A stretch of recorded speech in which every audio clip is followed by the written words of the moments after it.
والله waxaan leeyahay miyaan riyoonaya mise warun wallahi de hargeysa waxay igu dambeysay anu reer Hargeysan ahaa waxay igu dambeysay 10 sano ka hor asxaabtayda qaar badan baa caaway la jooga marka waxaan leeyahay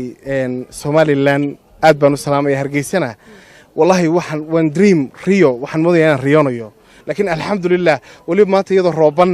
ba ilaahay igu sumay aad iyo aad baan u salaamaya dhammaan asxaabta qaaliga ay ka soo qayb gashay markaad rabooda ka soo degtay ma ooyday maxaa dareentay jawigaaga seed noqotay wallahi qofku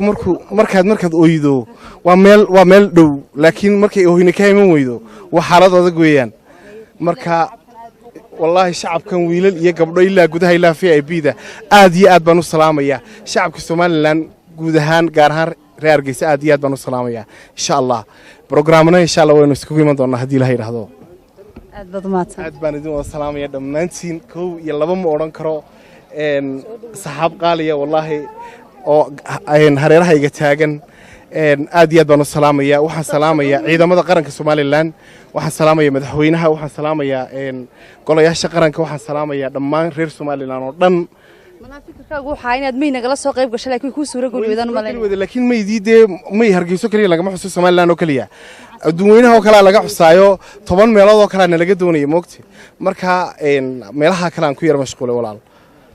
inshallah wada joognaa barnaamijyada dambena waan ilaa iida iyo wixii ka dambeeya cusub Somaliland u soo wado qaaraan Hargeyso oo wado qaaraan Burco Boorama dhamaantood Somaliland oo dhan magaalo ugu wada inshallah hadday ka masuun yihiin marka aad baan idin wada salaamaya aad baan idin soo wada dhaweynaa dhamaantiin